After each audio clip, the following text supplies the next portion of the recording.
Достар, тұздалған 40 қабат дайын. Бүгін міне тура бір тәулік уақыт өтті.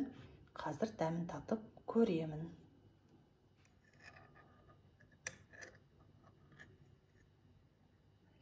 Бісміллә.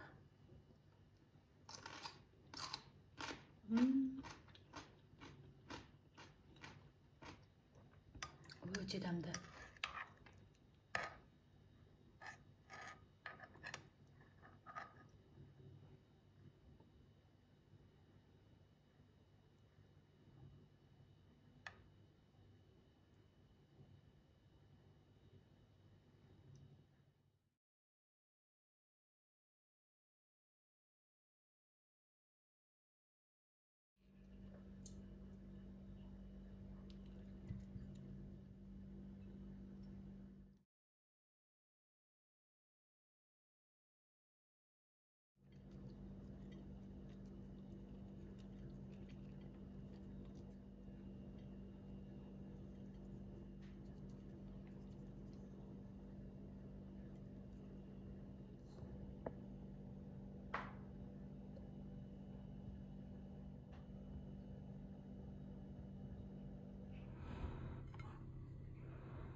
Сәлем достар, менің каналыма қош келдіңіздер.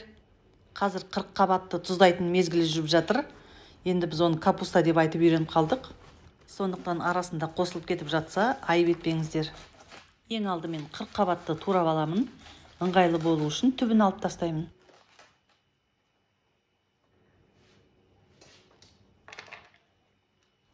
Енді әрі қарай бұны кішкентай бөліктерге бөліп турап шығамын.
Чесноктан 5-6 зубчик турап аламын.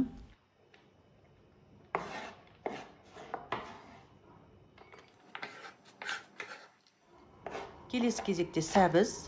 Оны тым ұсақтамай, тура осылай турап аламын.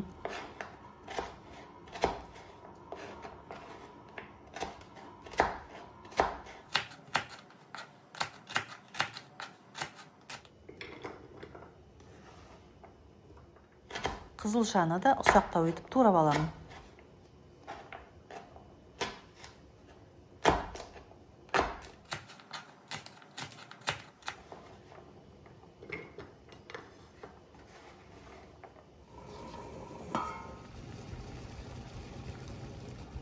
Рассолын дайындаймын.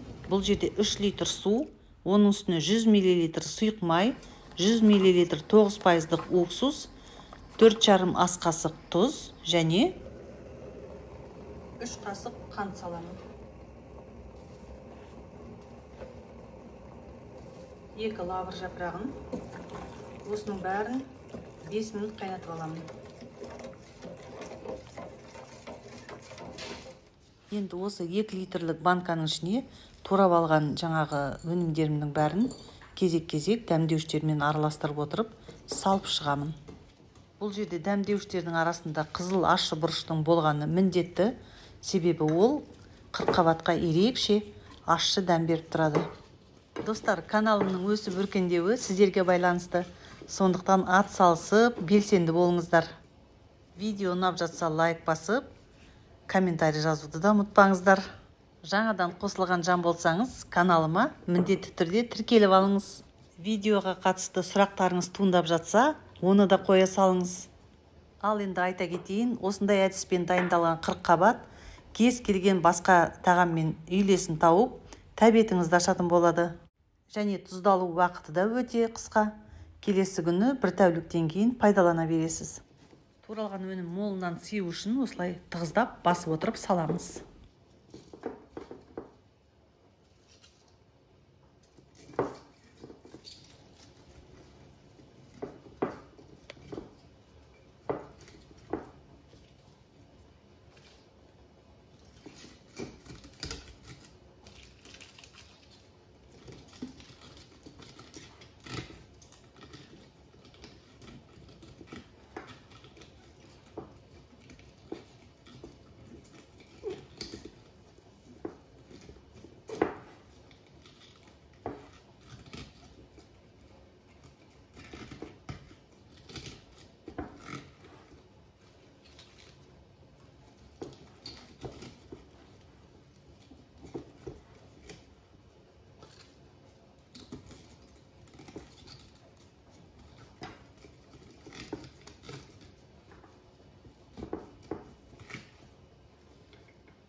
Міне тура осылай банканың аузына жеткенше тығыздап отырып, толтырып, салып шықтым.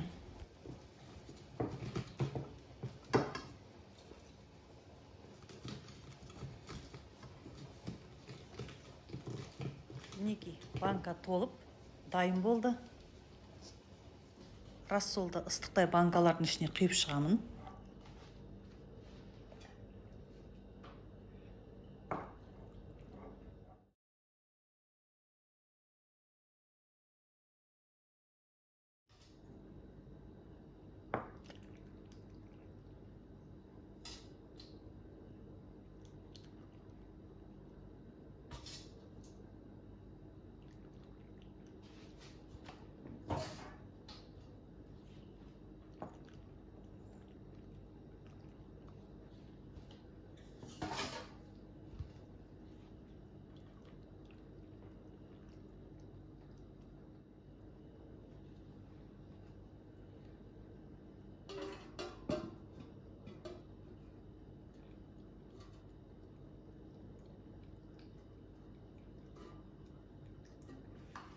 Банкаларды капрон крышкаларымен жауып, 24 сағатқа жылы жерге қойып қоямын.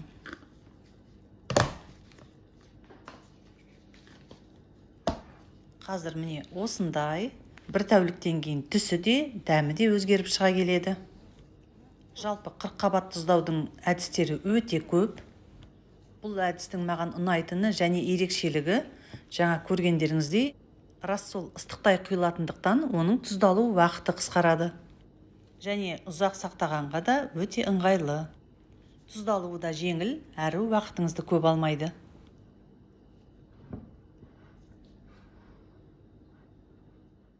Достар, тұздалған қырыққабат дайын болды. Жылы жерде тұрғанына 12 сағат болды. Дәл қазір ашып, пайдалана беруге болады. Тұрған сайын қызылшаның бояуы шығып, ащы бұрыш пен чесноктың дәмі сіңіп, қырыққабатқа ерекше дәм беріп тұрады. Шамалы қышқыл дәмі салқын жерге қоятын болсақ, бірден басылып кетеді. Сондықтан әрі қарай бұл банкаларды тоңазытқышта ұстайтын боламын. Ал енді сіздер де дайындап көріңіздер. Астарыңыз дәмді болсын. Мен енді сіздермен қоштасамын. Келесі кездескенше аман, сау болыңыздар. Достар, осы видеоның толықтай рецептісін төменде описанияда қалдыратын боламын.